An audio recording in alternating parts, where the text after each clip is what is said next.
حیات الصحابہ ٹاپک بیر معونہ کا دن۔ حضرت مغیرہ بن عبد الرحمن اور حضرت عبداللہ بن ابوبکر بن محمد بن عمر بن حزم وغیرہ دوسرے علماء فرماتے ہیں کہ نیزے بازی کا ماہر ابو برا عامر بن مالک بن جعفر مدینہ حضور صلی اللہ علیہ وسلم کی خدمت میں آیا۔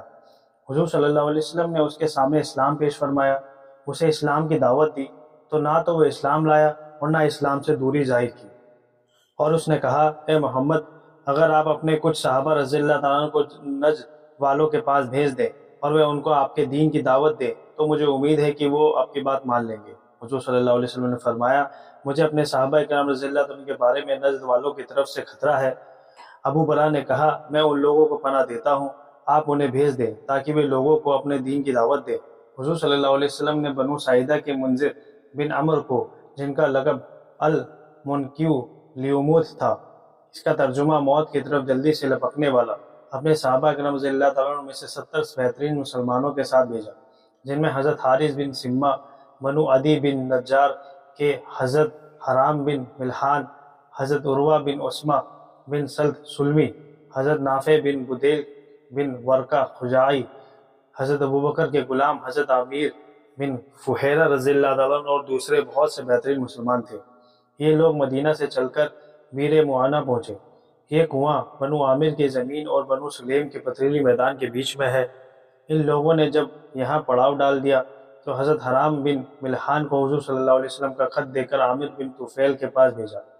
حضرت حرام بن عامر کے پاس پہنچے تو اس نے خط کی طرف دیکھا ہی نہیں، بلکہ حضرت حرام پر حملہ کر کے انہیں شہید کر دیا۔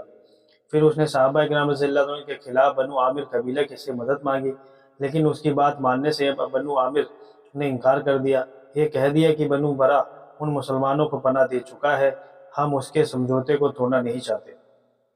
پھر عامر نے بنو سلیم کے قبیلوں اسیہ اور ریل اور زکوان سے ان لوگوں کے خلاف مدد مانگی، انہوں نے اس کی بات مان لی۔ یہ تمام قبیلے اکٹھے ہو کر آئے جہاں مسلمانوں نے پڑاؤ ڈالا ہوا تھا، وہاں آ کر سب طرف سے مسلمانوں کو گھیر لیا۔ جب مسلمانوں نے ان قبیلوں کو دیکھا تو انہوں نے اپنی تلواریں نکالی، ان کافروں سے لڑنا شروع کر دیا، یہاں تک کہ سب کے سب شہید ہو گئے۔ اللہ ان لوگوں پر رحم فرمائے۔ بس بنو دینار بن نجار کے حضرت کعب بن زید ہی بچے، ابھی ان میں جان باقی تھی۔ کافر انہیں چھوڑ کر چلے گئے، انہیں قتل کیے لوگوں کے بیچ میں سے اٹھا کر لایا گیا۔ اس کے بعد وہ زندہ رہے، خندق کی لڑائی میں شہید ہوئے۔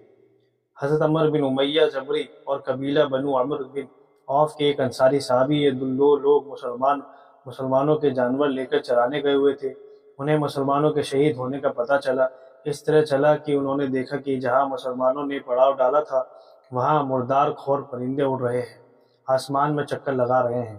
ان لوگوں نے کہا، اللہ کی قسم، ان پرندوں کے یوں آسمان میں چکر لگانے میں ضرورت کوئی بات ہے؟ وہ دونوں دیکھنے کے لیے آئے، آ کر دیکھا تو سارے مسلمان خون سے لت پت تھے۔ جن گھڑ سواروں نے ان مسلمانوں کو قتل کیا تھا وہ وہاں کھڑے تھے۔ یہ حالت دیکھ کر انصاری صحابی نے حضرت عمر بن امیہ سے کہا، تمہارا کیا حال ہے؟ حضرت عمر نے کہا، میرا خیال یہ ہے کہ ہم جا کر حضور صلی اللہ علیہ وسلم کو اس واقعے کی خبر کریں۔ انصاری نے کہا کہ میں تو جان بچانے کے لیے اس جگہ کو چھوڑ کر نہیں جانا چاہتا جہاں حضرت منذر بن عمر جیسے آدمی کو شہید کر دیا گیا ہو، اور میں یہ نہیں چاہتا کہ زندہ رہوں، لوگوں کو ان کی شہادت کی خبر سناتا رہوں۔ انہوں نے ان کافروں سے لڑائی شروع کر دی اور آخر شہید ہو گئے۔ ان کافروں نے حضرت عمر بن امیہ کو قیدی بنا لیا۔ جب انہوں نے کافروں کو بتایا کہ وہ قبیلہ منذر کے ہیں تو عامر بن طفیل نے ان کو چھوڑ دیا، ان کی پیشانی کے بال کاٹ دیے۔ عامر کی ماں کے ذمے ایک غلام آزاد کرنا تھا تو اس نے اپنی ماں کی طرف سے ان کو آزاد کر دیا۔ حضرت انس بن مالک رضی اللہ عنہ فرماتے ہیں کہ حضور صلی اللہ علیہ وسلم نے حضرت ام سلیم کے بھائی حضرت حرام کو 70 سواروں کی جماعت کے ساتھ بھیجا۔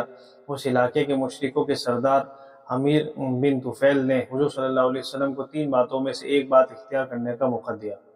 اس نے کہا، یا تو دیہات والے آپ کے ہو جائیں، شہر والے میرے، یا پھر آپ کے بعد مجھے آپ کا خلیفہ بنایا جائے، پھر میں غطفان کے ہزاروں آدمی لے کر آپ سے لڑائی لڑوں گا۔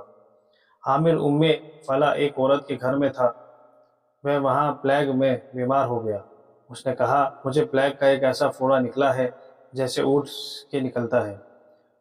آل فلا کی عورت کے گھر میں سفر کی حالت میں ایک معمولی عورت کے گھر میں بے کسی اور بے بسی کی موت کو اپنی شان کے خلاف سمجھتے ہوئے کہا، میرا گھوڑا لاؤ۔ اس پر سوار ہو کر چلا، گھوڑے کی پیٹھ پر ہی اس کی موت ہو گئی۔ حضرت ام سلیم کے بھائی حضرت حرام اور ایک اور لنگڑے صحابی بنو فلاں کے ایک آدمی، یہ تینوں چلے۔ حضرت حرام نے دونوں ساتھیوں سے کہا کہ میں ان لوگوں کے پاس جاتا ہوں، تم دونوں ذرا قریب رہنا۔ اگر ان لوگوں نے مجھے امن دے دیا تو تم قریب ہی ہوگے، اور اگر انہوں نے مجھے قتل کر دیا تو اپنے ساتھیوں کے پاس چلے جانا۔ وہاں جا کر حضرت حرام نے ان لوگوں سے کہا، کیا تم لوگ مجھے امن دیتے ہو تاکہ میں اللہ کے رسول صلی اللہ علیہ وسلم کا پیغام پہنچا سکوں؟ یہ ان لوگوں سے بات کر رہے تھے۔ انہوں نے ایک آدمی کو اشارہ کیا جس نے پیچھے سے آ کر ان کو نیزہ مارا۔ حمام رعایت کرنے والے کہتے ہیں کہ میرا گمان یہ ہے کہ آگے یہ لفظ تھے، ایسا نیزہ مارا جو کہ پار ہو گیا۔ اس پر حضرت حرام نے فرمایا کہ کعبہ کے رب کی قسم، میں تو کامیاب ہو گیا۔ یہ دیکھ کر حضرت حرام کے دونوں ساتھی مسلمان سے جا ملے۔ لنگڑے صحابی کے علاوہ باقی تمام ساتھی شہید کر دیے گئے۔ وہ لنگڑے صحابی ایک پہاڑ کی چوٹی پر چڑھ گئے تھے۔ ان شہید ہونے والوں کے بارے میں ہمارے سامنے یہ آیت اتری جو بعد میں منسوخ کر دی گئی۔ بے شک ہم اپنے رب سے جا ملے، وہ ہم سے راضی ہوا اور اس نے ہمیں راضی کیا۔ نبی کریم صلی اللہ علیہ وسلم نے 30 دن ریل اور زکوان اور بنو لحان اور اسیہ قبیلوں کے خلاف بددعا فرمائی۔ یہ قبیلے وہ ہیں جنہوں نے اللہ اور اس کے رسول صلی اللہ علیہ وسلم کی نافرمانی کی۔ بخاری میں ہے کہ حضرت انس فرماتے ہیں کہ جب ان کے ماموں حضرت حرام بن ملحان رضی اللہ عنہ کو بیر معونہ کے دن نیزہ مارا گیا تو اپنا خون لے کر اپنے منہ اور سر پر ڈالنے لگے، پھر فرمایا، رب کعبہ کی قسم، میں تو کامیاب ہو گیا۔ اور واقعی نے بیان کیا ہے کہ جس آدمی نے حضرت حرام رضی اللہ عنہ کو نیزہ مارا، جب جبار نے پوچھا کہ حضرت حرام کو قتل ہو رہے ہیں اور کہہ رہے ہیں کہ میں کامیاب ہو گیا، اس ظلم کا کیا مطلب ہے؟